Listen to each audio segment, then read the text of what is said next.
আসসালামু আলাইকুম, good morning. B honours English second ইয়ারের সুপ্রিয় শিক্ষার্থীরা, আমি তোমাদের সবাইকে স্বাগত জানাচ্ছি আজকের অনলাইন ক্লাসে, যেটির topic the lion and the Jewel, যা রয়েছে তোমাদের ইন্ট্রোডাকশন টু ড্রামা কোর্সে, যার কোড হচ্ছে 221101। প্রিয় শিক্ষার্থীরা, আজকের ক্লাসে প্রবেশের আগে আমাকে ইন্ট্রোডিউস করিয়ে দিচ্ছি। This is Nurul Amin, 34 BCS, lecturer in English, doctor BM college, Barishal. তো চলো যাওয়া যাক আজকের ক্লাসের মূল পর্বে। আগেই বলেছি আজকের ক্লাসের যে টপিকটি তা হচ্ছে একটি play, the lion and the Jewel, যেটি প্রিমিয়ার হয়েছিল, মানে প্রথম মঞ্চস্থ হয়েছিল 1959-এ, এবং যেটি ছাপা আকারে মুদ্রিত হয়েছিল 1962-তে। এবং এই প্লেটির প্লেরাইট হচ্ছেন ওলে সোয়িনকা, যিনি নাইজেরিয়ান একজন ড্রামাটিস্ট, যার জন্ম 1934-এ এবং তিনি এখনো জীবিত আছেন। তো প্রিয় শিক্ষার্থীরা, আজকের ক্লাসে আমাদের টার্গেট লার্নিং আউটকাম সেগুলো একটু আমি তোমাদের বলে দিচ্ছি। আজ আমরা প্রথমেই জানতে চেষ্টা করব এই প্লেটির সম্বন্ধে ভেরি বেসিক কিছু ডেটা, ভেরি বেসিক কিছু ইনফরমেশন। এরপরে জানতে চেষ্টা করব আজকের প্লেরাইট সম্পর্কে, এবং প্লেরাইটের স্ট্যান্ড এবং ওরিয়েন্টেশন জানার চেষ্টা করব। এরপরে আমরা যেটা জানবো তা হচ্ছে major characters, major characters of this play. সেক্ষেত্রে আজ আমরা মুখ্য 5টা চরিত্র নিয়ে আলাপ করব, যারা এই প্লেটিতে অনেক গুরুত্বপূর্ণ জায়গা জুড়ে রয়েছেন। এরপরে আমরা চেষ্টা করব আজকের প্লেটের উপরে ক্রিটিক্যালি সাম আপ করে একটা ক্রিটিক্যাল সামারি বের করতে এবং তার উপরে অ্যানালাইজ করতে। এরপরে সবচেয়ে মোক্ষম জায়গাটিতে আমরা নজর দেব, সেটি হচ্ছে মেজর থিমস। এই প্লেটিতে কি কি মেজর থিমস রয়েছে। এরপরে আমরা পরীক্ষার হিসেব করে 2টো ব্রড কোয়েশ্চেন সলভ করার চেষ্টা করব, যা আমাদের ফাইনাল এক্সামের জন্য অত্যন্ত ইম্পর্টেন্ট বলে আমরা মনে করি। তো চলো যাওয়া যাক। প্রথমে আমরা জানি আজকের প্লেটির সম্বন্ধে। আজকের প্লেটির সম্বন্ধে একদম মৌলিক কিছু কনসেপ্ট না নিলেই নয়। প্রথমেই জানি, যেহেতু এটি প্লে, সেহেতু এটির জনরাটা কি। আজকের প্লেটির জনরা হচ্ছে ড্রামা। ড্রামার মধ্যে এটাই কোন শ্রেণীতে পড়ে? আবার কমেডি। কেমন কমেডি? Light comedy. অনেকটা প্রহসনের মেজাজ আমরা এখানে দেখতে পাবো, সেই হিসেবে সমালোচকরা এটাকে লাইট কমেডি বলেছে। আবার আমেরিকার টাইমস পত্রিকার লিটারেরি সাপ্লিমেন্টে এই প্লেটি ছাপা হওয়ার পরে এটিকে বলা হয়েছে রাইভাল কমেডি। রাইভাল কমেডি মানে হচ্ছে এখানে হীন, নিচ এবং নোংরা জিনিস তুলে আনা হয়েছে, যেখানে আমরা দেখতে পাবো আফ্রিকান খুব সেভিজ কালচার, সেখানকার সেক্সুয়ালিটি, সেখানকার অ্যারোগ্যান্স, এগুলো আমরা দেখতে পাবো। আবার এই প্লেটিতে অনেক বিনোদনের উপাদান রয়েছে, সেই হিসেবে কোনো কোনো সমালোচক এটিকে অ্যামিউজিং কমেডিও বলেছে। আবার এই প্লেটির মধ্যে আমরা প্রোজ এবং পোয়েট্রির ব্লেন্ডিং দেখতে পাবো, সেই হিসেবে এটাকে ব্লেন্ডেড কমেডিও বলা হয়ে থাকে। এবার আসো সেটিং কি। আজকের প্লেটির সেটিং হচ্ছে এ টিপিক্যাল আফ্রিকান ভিলেজ, ইলুজিনলে। একটু নামটা দেখো, ইলুজিনলে। তো প্রিয় শিক্ষার্থী বন্ধুরা, তোমরা জানো যখন আমরা কোনো পিস অফ রাইটিং এর সেটিং জানবো, আমরা 2টো জিনিস জানার চেষ্টা করব। একটা হচ্ছে স্থান আর একটা হচ্ছে কাল। তো স্থানটা কোথায় পেলাম আমরা? একটা টিপিক্যাল আফ্রিকান ভিলেজ। সেই টিপিক্যাল আফ্রিকান ভিলেজটা হচ্ছে ইলিজুনলে, যেটি নাইজেরিয়ায় অবস্থিত। এবং সময়কাল যদি ধরি, সেটা হচ্ছে 1950s, 1950-এর দশকে এই প্লেটি সেট করা হয়েছে। মানে এই প্লেটি যে টাইমটা এনকম্পাস করে আছে, ঘিরে আছে, সেই টাইমটা হচ্ছে 1950s। এবং যে এরিয়াটা এটা সেট হয়েছে সেটি হচ্ছে নাইজেরিয়ার একটি টিপিক্যাল আফ্রিকান ভিলেজ, ইলিজুনলে। তো এই প্লেটির পয়েন্ট অফ ভিউ, মানে দৃষ্টিভঙ্গি কিভাবে বর্ণিত হয়েছে, মানে কোন অ্যাঙ্গেল থেকে এই প্লেরাইট এই প্লেটিকে বর্ণনা করেছেন। তো আমরা জানি সেটি হচ্ছে third person point of view. এবার আমরা জানি এই প্লের টোন এবং মুড কি। তো টোন এবং মুড সম্বন্ধে ইতিমধ্যে আশা করছি তোমরা ফার্স্ট ইয়ার সেকেন্ড ইয়ারে জেনেছো, তারপরও আমরা একটু বলে দিই। টোন হচ্ছে কোনো একজন রাইটার, অথর বা পোয়েট, উনি ওনার রাইটিংয়ে বাহ্যিক যে মেজাজ বা ডিসপোজিশন রিফ্লেক্ট করেন সেটি হচ্ছে টোন, এবং ওনার মনে উনি যে ফিলিংসটা রেইজ করেন পাঠকদের উদ্দেশ্যে সেটা হচ্ছে মুড। তো আমরা জানি এই প্লের টোন হচ্ছে সার্কাস্টিক অ্যান্ড প্লেফুল। তাহলে মুডটা কি? মুড হচ্ছে লাইভলি অ্যান্ড উইটি। এরপর আমরা জানি স্ট্রাকচার। এই প্লেটির স্ট্রাকচার অত্যন্ত লক্ষণীয় এবং অত্যন্ত অ্যামিউজিং। সেটা হচ্ছে অ্যালেগোরিক্যাল স্ট্রাকচার। কিরকম? এই প্লেটিতে আমরা দেখব তিনটি ফেজ বা তিনটি পর্ব আছে, মর্নিং, নুন অ্যান্ড নাইট। এরপরে আমরা যদি একটু প্লেরাইট সম্বন্ধে জানতে চাই,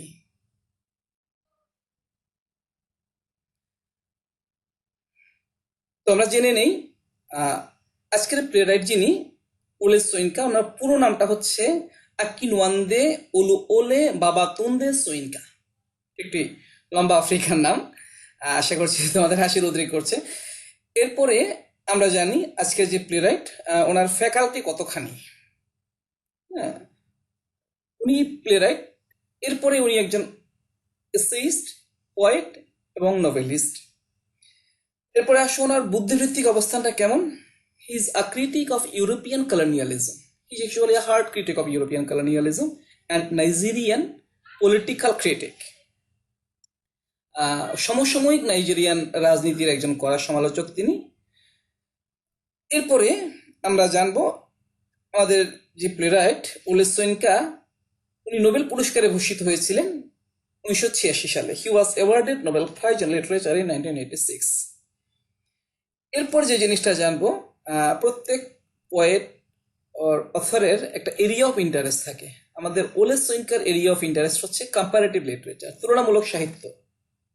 এবং সেক্ষেত্রে তোমরা দেখতে পাবে যে ইউরোপিয়ান কনটেক্সট এবং আফ্রিকান কনটেক্সট অপূর্ব সুন্দর করে উনি মেলবন্ধন তৈরি করতে পারেন ওনার লেখনীতে, যেটি অনেক ইউরোপিয়ান সমালোচককেও বিমুগ্ধ করেছে।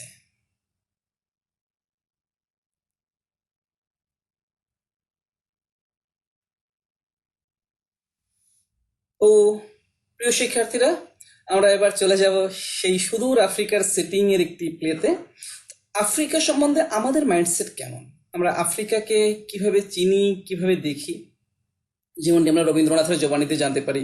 রবীন্দ্রনাথ বলেছেন, হায় ছায়াবৃতা কালো ঘোমটা নিচে অপরিচিত ছিল তোমার মানবরূপ উপেক্ষার আবিল দৃষ্টিতে। এই যে বলেছে অপরিচিত ছিল তোমার মানবরূপ, বোধ করি এই অপরিচিত মানবরূপকে জানান দেওয়ার জন্য আমাদের ওলে সোইনকা এই প্লেটিতে দেখিয়েছেন আফ্রিকান মননের যে কত বাঁক আছে, আফ্রিকান মানুষের চিন্তার যে কত বৈচিত্র্য আছে তাই প্লেটিতে। আমরা প্রথমেই জানবো এই প্লেটির সবচেয়ে গুরুত্বপূর্ণ যে ক্যারেক্টারটি ব্যারোকা, ওনাকে বলা হয় দ্য ভেইল অর ভাইসরয়াল চিফটেইন অফ ইলিজুল্লে। তোমরা ইজিলি বুঝে নাও যে ইলিজুল্লে যে গ্রামটা বললাম টিপিক্যাল আফ্রিকান গ্রাম, সেই গ্রামের একজন মাতব্বর, উনি একজন নেতৃস্থানীয় কর্তৃস্থানীয় ব্যক্তি তিনি। এই ইউরোবা ভিলেজ, তখন ইউরোবাটা কি? ইউরোবা হচ্ছে একটা কালচার, আফ্রিকান একটা কালচার, একটা ধর্ম, একটা কমিউনিটি।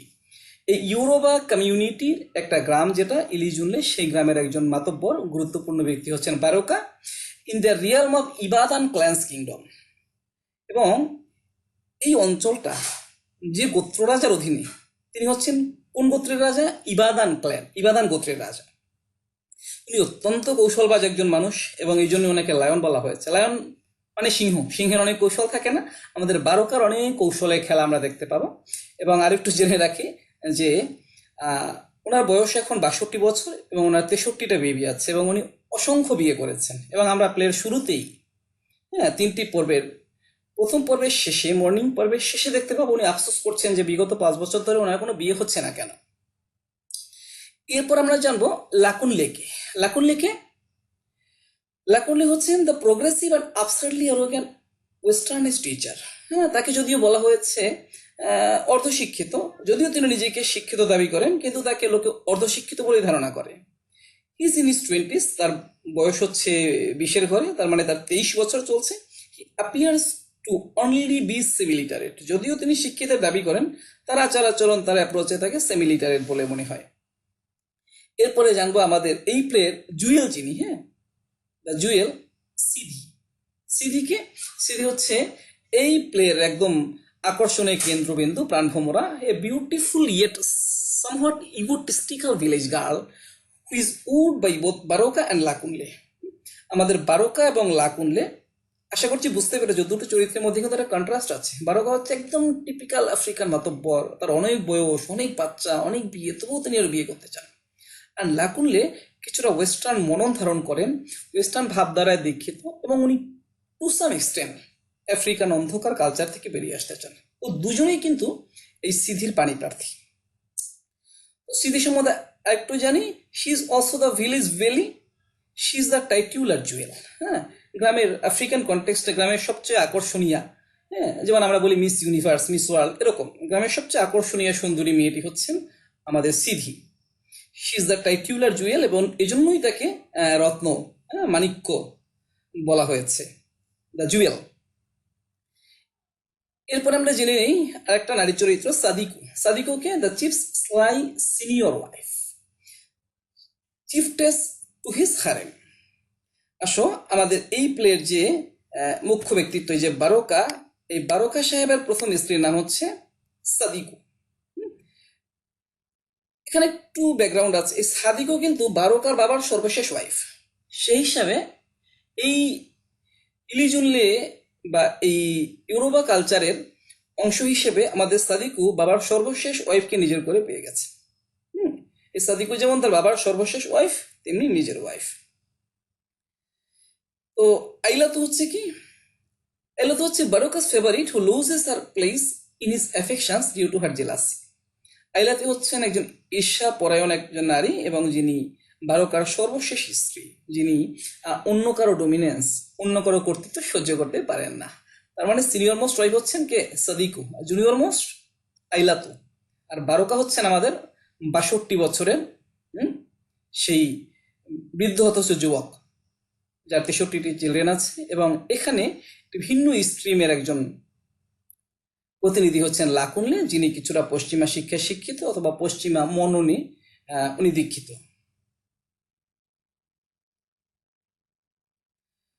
তো চলো আজকের প্লেটির সামারি আমরা অত্যন্ত সংক্ষেপে জেনে নিই, এরপর আমরা একটু সেগ্রিগেট করে আমরা জোন ওয়াইজ, ফেজ ওয়াইজ জানার চেষ্টা করব।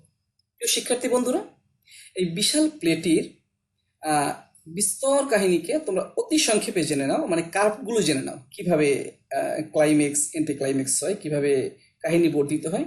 প্রথমেই আমরা দেখি the lion and the jewel is a play by Wole Soyinka the dramatises the courtship of a beautiful woman named Sidi by two very different suitors.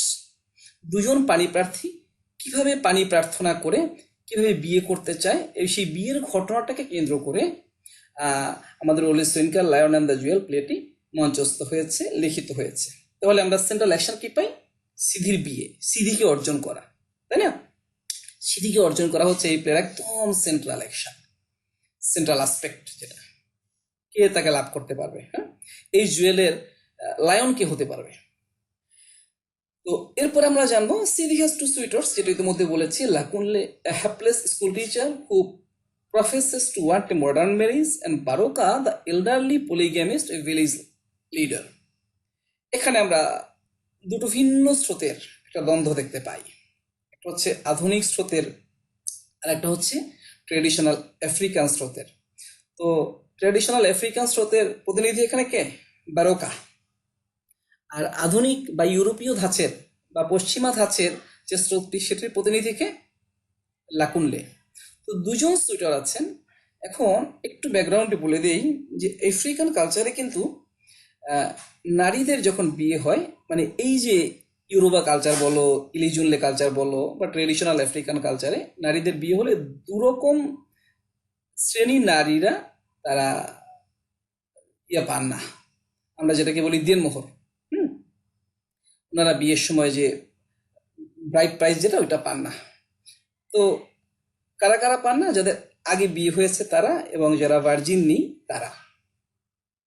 তো আমাদের সিধি কিন্তু এখন একজন ভার্জিন লেডি। তো এই ভার্জিন লেডিকে বিয়ে করার জন্য বারকা চাচ্ছেন, অপরদিকে লাকুনলেও চাচ্ছেন। কিন্তু লাকুনলের স্পিরিট হচ্ছে, লাকুনলে এই আফ্রিকান কালচারে এই যে ব্রাইড প্রাইস এটা বিশ্বাস করেন না। অতএব তিনি সিদিকে বিয়ে করতে চান, কিন্তু ব্রাইড প্রাইস ছাড়া।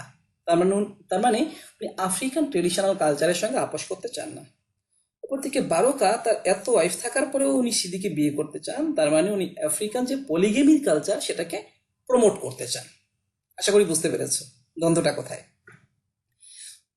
এরপর আমরা কি দেখতে পাবো? Sidi impounded by the fact that her photos were recently in magazine rejects both men. এইখানে আমরা একটা চমক দেখতে পাবো। যদিও অন্ধকার একটা গ্রাম, পশ্চাৎপদ একটা গ্রাম, এই গ্রামে একটা চমক লেগেছে। কি চমক লেগেছে? কোন এক পশ্চিমা দূরের এক গ্রাফার এসেছেন। সেই ফটোগ্রাফার গ্রামের অঞ্চলে অঞ্চলে, অলিতে গলিতে অনেক কিছু ছবি তুলেছেন। সিধির ছবি তুলেছেন, বারকার ছবি তুলেছেন, এবং সেগুলো মিলিয়ে একটা ম্যাগাজিন হয়েছে। তো সেই ম্যাগাজিনের মধ্যে সিধিকে কিন্তু চ্যাম্পিয়ন করা হয়েছে। কিরকম? ওই ম্যাগাজিনের যে টপ পেজ, সেখানে সিধির ছবি এমনভাবে দেওয়া হয়েছে, সিধির পিকচারটা একদম ফ্রন্ট পেজ ব্যাক পেজকে কাভার করে ফেলেছে। হ্যাঁ, এতে করে সিধি অনেকটা এয়ার অফ চ্যাম্পিয়নশিপ এনজয় করছেন, যে আমি তো চ্যাম্পিয়ন, আমি তো সেরা, এটা উনি ফিল করছিলেন। হ্যাঁ, সেন্স অফ হিরোইজম কাজ করছিল তার মধ্যে। এবং মজার ব্যাপার হচ্ছে, এই প্লেতে যে ম্যাগাজিনটি বর্ণিত হয়েছে, সেই ম্যাগাজিনটির খুব আনইম্পর্টেন্ট, খুব ইনসিগনিফিক্যান্ট একটি জায়গায় কিন্তু বারকার ছবি দেওয়া হয়েছে। তিনি গ্রামের একটা ল্যাট্রিনের সামনে দাঁড়িয়ে আছেন, যেটা তার ইমেজকে যথেষ্ট ক্ষুণ্ণ করেছে।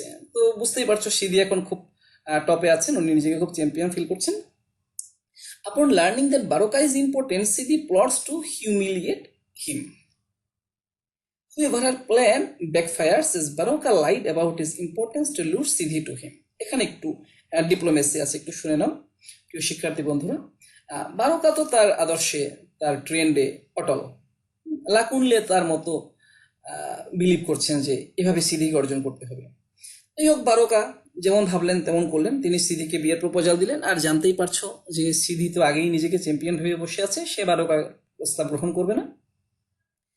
এখানে বারকা একটা ডিপ্লোমেসি খেলো। সেই বারকার ডিপ্লোমেসিটা কি?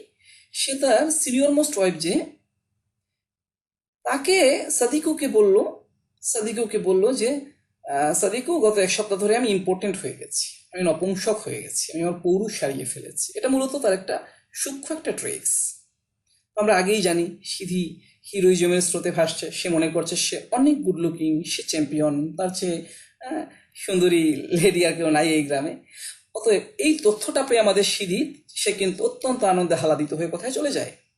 সে বারকার তল্লাটে চলে যায়, বারকার বাড়িতে চলে যায়। কি করে? গিয়ে দেখে যে বারকা সেখানে রেসলিং, মল্লযুদ্ধে ব্যস্ত, এবং সে অনেক শক্তি দিয়ে, এই 62 বছর বয়সেও অনেক শক্তি দিয়ে সে এক লোককে পরাজিত করে উঁচি আছাড় মারছে। ও সিধি এটা থেকে মুগ্ধ হয়। মূলত এই এপিসোডের কাছাকাছি সিধিকে নিয়ে আসাটাই ছিল কি বারকা ট্রিক্স। এবং বারকা তখন তাকে আস্তে আস্তে পটিয়ে, হিপনোটাইজ করে, সম্মোহিত করে, ফুসলিয়ে তাকে কি করলো? তাকে বেড পর্যন্ত নিয়ে গেল এবং তাকে লোভাতুর করলো। এরপর কি হলো? বারকা সেক্সুয়ালি অ্যাসল্ট সিধি। হ্যাঁ, বারকা তার ইচ্ছা পূরণ করে সিধির উপরে, বুঝতে পারছো আশা করছি। And she becomes his newest wife. এই অ্যান্ড শি বিকামস এর আগে একটু কথা আমরা এখানে বলে রাখি যে, দেখো, আমাদের বারকা কি চাচ্ছিলেন? বারকা চাচ্ছিলেন 5 বছর ধরে বিয়ে হচ্ছে না, আর একটা বিয়ে করতে, তাই না? আর লাকুল্লি কি চাচ্ছিলেন? লাকুল্লিও চাচ্ছিলেন সিদিকে বিয়ে করতে। কিভাবে? Without bride price.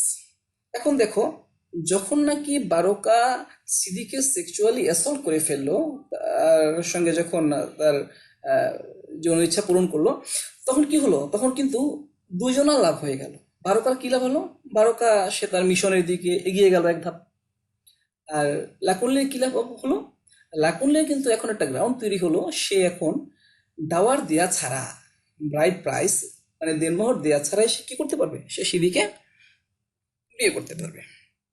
এই অবস্থায় কিন্তু লাকুনলে সেও কিন্তু ফাইট করে, সেও কিন্তু করার চেষ্টা করে, পানি প্রার্থনা করার চেষ্টা করে সিধিকে, কিন্তু সিধি সে হিপনোটাইজড হয়ে সে আফ্রিকান কালচারের কাছে, হ্যাঁ, সে ট্রেডিশনালিজমের কাছে পরাজিত হয়ে সে বারোকাকেই তার হাজব্যান্ড হিসেবে বরণ করে।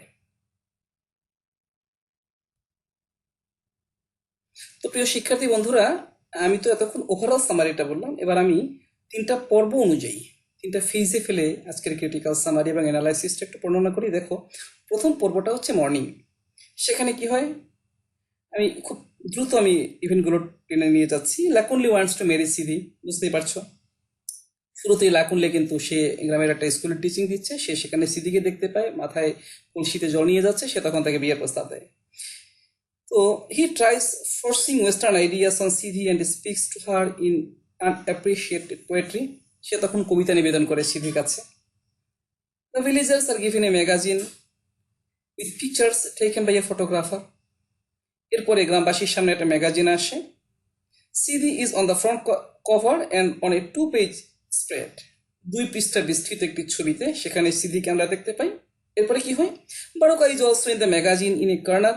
বারোকাও সেই ম্যাগাজিনের এক কোনায় পড়ে আছে। এরপরে কি হয়, the villagers perform a play about the coming of the photographer. হ্যাঁ, এইখানে আমরা একটা ইম্প্যাক্ট দেখতে পাবো যে মর্নিং যে পর্বটা, সেখানে কিন্তু সেই ইলিজুলে গ্রামের গ্রামবাসী তারা কিন্তু সেই পশ্চিমা যে ফটোগ্রাফার বা মডার্ন যে ফটোগ্রাফার, তার তালে তাল মিলিয়ে তার মতো করে কিন্তু অভিনয় করে। এটার কিন্তু একটা ইম্প্যাক্ট আছে। এই অবস্থায় বারোকা বাধা দেয় এবং সে এই যে মর্নিং যে পর্বটির শেষে আমরা দেখতে পাই বারোকা আফসোস করছে যে বিগত 5 বছর ধরে তার বিয়ে হচ্ছে না কেন, সে কোনো নারীকে করতে পারছে না কেন। এরপর আমরা যদি নুন পর্বে যাই, মানে দুপুর, যেটা তোমরা একটা জিনিস দেখবে যে মর্নিং, নুন এবং নাইট, এই 3টা পর্বের ওয়েদারের টেম্পারেচার যেমন বাড়ছে, এই কাহিনীর ক্লাইম্যাক্সও সেভাবে বাড়ছে। তো নুনে কি হয়, Sidi and Lakunle work together when Sadiku appears. Sidi Lakunle একত্রে হাঁটছিল, এর মধ্যে সাদিকু এসে তথ্য দিল। কি তথ্য দিল? যে আমাদের বারোকা সে ইম্পর্টেন্ট হয়ে গেছে, সে নপুংসক হয়ে গেছে, তার পৌরুষার নাই। ইতিমধ্যে কিন্তু মানে এর আগেই কিন্তু কি হয়েছে, আমাদের সিধি কিন্তু প্রপোজাল পেয়েছে বারোকার কাছ থেকে তাকে বিয়ে করার জন্য। হ্যাঁ, তো এরপরে দেখতে পাবো he reveals to Sadiku that he is no longer able to have an erection. Sadiku acts distraught at this. হ্যাঁ, যখন নাকি আমাদের সাদিকু আমাদের সিধিকে তথ্য দেয় যে বারোকার এই অবস্থা, তখন সে কিন্তু আনন্দে নাচতে থাকে। এই অবস্থায় লাকুনলে কি করবে? He says that he hope that marrying Sidi would change this. আশা করি বুঝতে পেরেছো। তো আসলে আমরা নাইট পর্বে চলে যাই। মর্নিং, নুন চলে গেল, নাইটে কি হয় আমরা এই সামারিটাই কিন্তু এই 3 পর্ব আকারে বর্ণনা করছি। তো নাইটে কি হয়, Sidhi is at the school window when Sadiku enters singing and dancing a victory dance. Sadiku claims that she has won a victory over Baroka for all women. Sadiku eventually tells Sidi what she means. And when Lakunle enters, she finds out about Baroka's importance as well. মানে খবরটা ইতিমধ্যে রটে গেছে, আমাদের Sadiku প্রচার করে দিয়েছে যে আমাদের বারোকার এই অবস্থা। সিদি ডিসাইডস টু গো, এই হচ্ছে ক্লাইম্যাক্সের জায়গা। Sidi decides to go and deceive Baroka pretending to accept his offer. এই অবস্থায় কিন্তু অনেকটা তামাশা করা। আমাদের সিদির মধ্যেও তোমরা সামনে দেখতে পাবে যে ফ্লার্টিং অ্যাটিটিউড আছে। তো সে কি করেছে, সে ভাবখানা এমন যে সে যেন বারোকার প্রস্তাব গ্রহণ করতো, কিন্তু বারোকা তো ইম্পর্টেন্ট হয়ে গেছে। She finds himself wrestling and they speak for a while. তখন দেখে যে না, বারোকা তো আসলে অতটা ক্লান্ত না, অতটা ভেঙে পড়ে যায়নি, সে তখন রেসলিং করছে। She returns to Sadiku and Lakunle sobbing. এই অবস্থায় আমাদের সিধি তার সর্বনাশ হয়ে যায় এবং সে কাঁদতে কাঁদতে সাদিকু এবং লাকুনলের কাছে চলে আসে।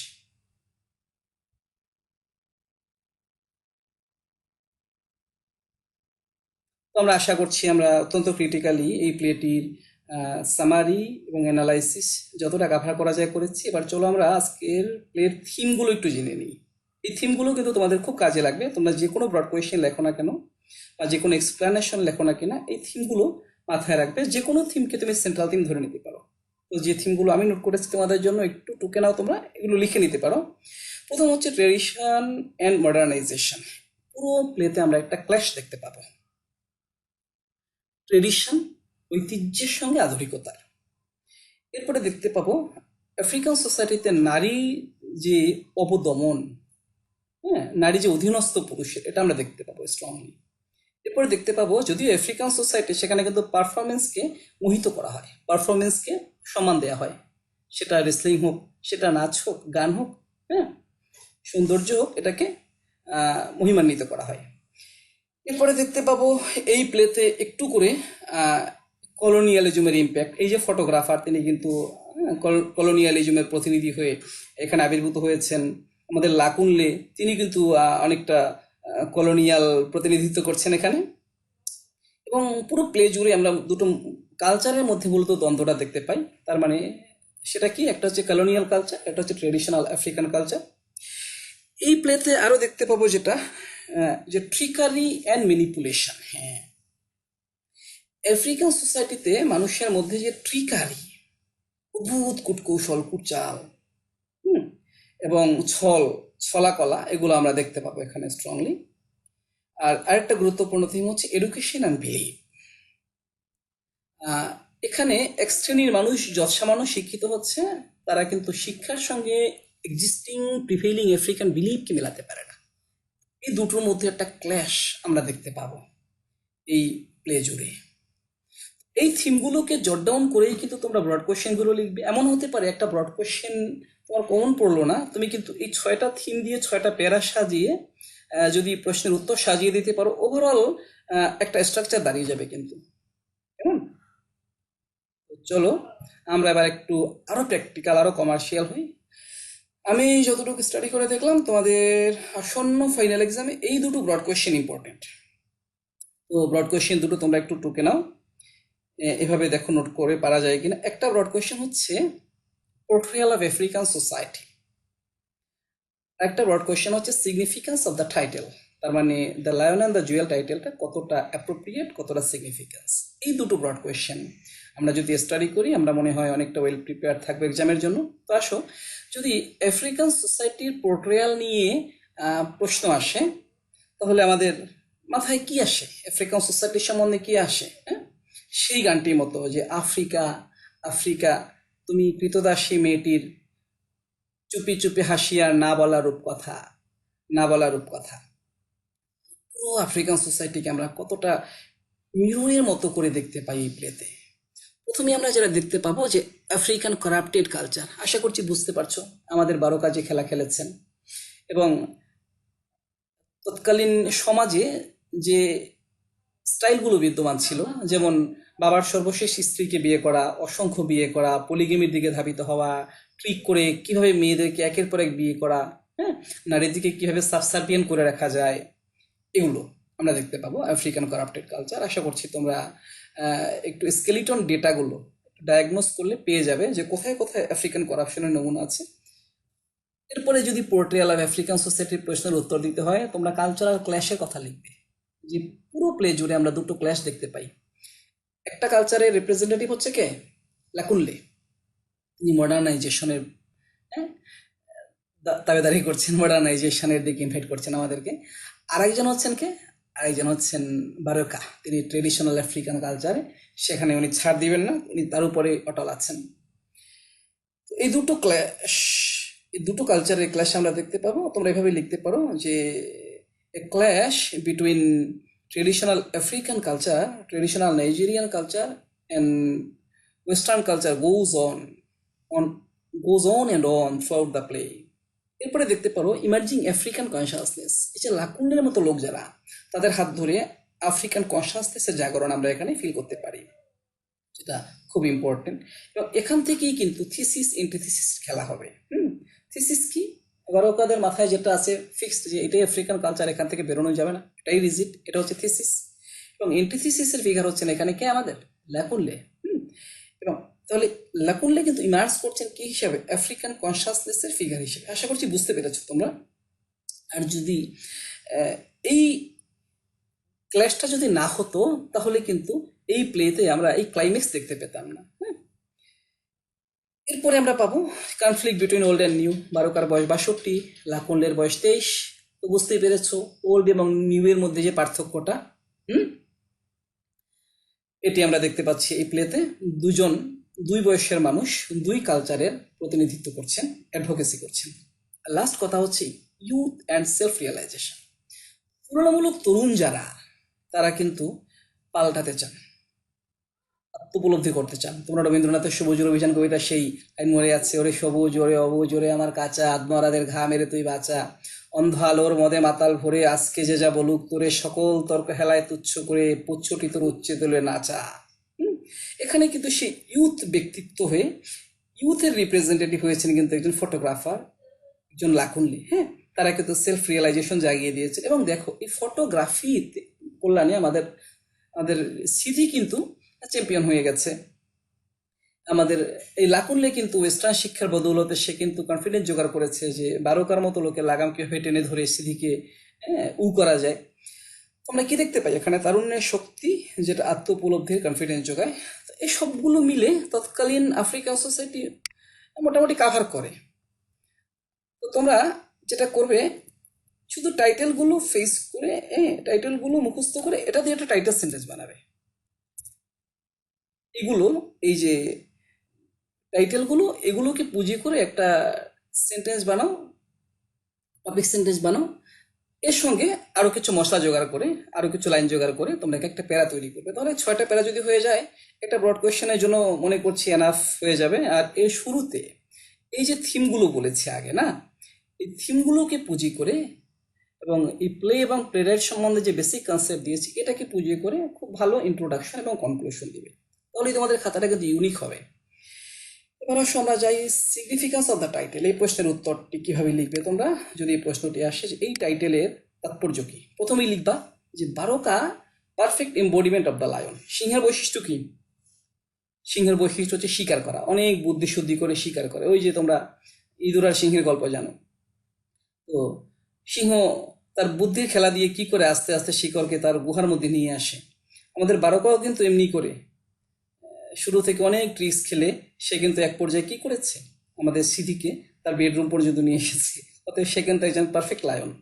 Sidhi a good representation of the Jewel. আমরা বুঝতেই পারছি এই প্লে জুড়ে যে সুন্দরী নারীর বন্দনা করা হয়েছে, যার জন্য সবাই অপেক্ষারত, সে হচ্ছে সিধি। সেই হিসেবে সিধি হচ্ছে এখানে good representation of the jewel, রত্ন বলাই যায় তাকে।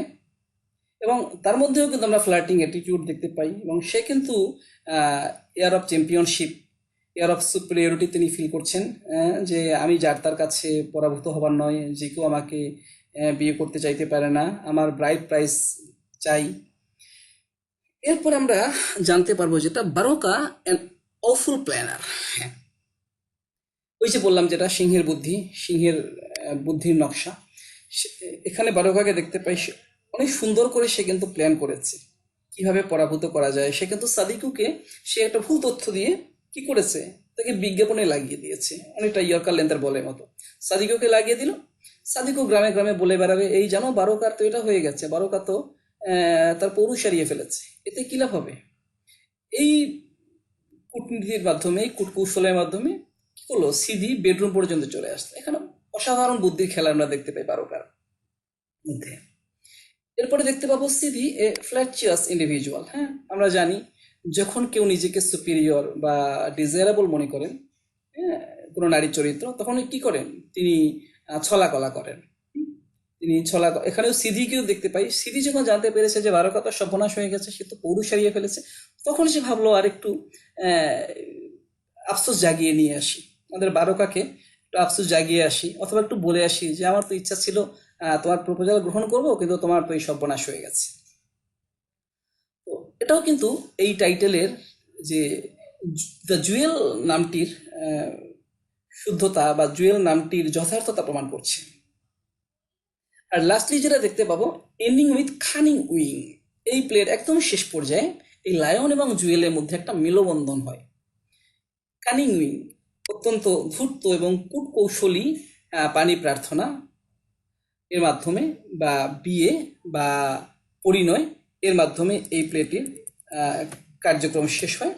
তো এন্ডিং উইথ কানিং উইং, যেহেতু দ্য লায়ন অ্যান্ড দ্য জুয়েলের মধ্যে একটা মেলবন্ধন হয়েছে, অতএব দ্য লায়ন এবং দ্য জুয়েল এর মধ্যে একটা অ্যান্ড আসতেই পারে, এবং এভাবে এই টাইটেলটি যথার্থরূপে প্রমাণিত হয়েছে। আশা করছি তোমরা এই 6টি পয়েন্ট, এই 5টি পয়েন্ট এগুলোকে হাইলাইট করে 5টি প্যারা দিয়ে চেষ্টা করবে তোমাদের প্রশ্নের উত্তর সাজাতে।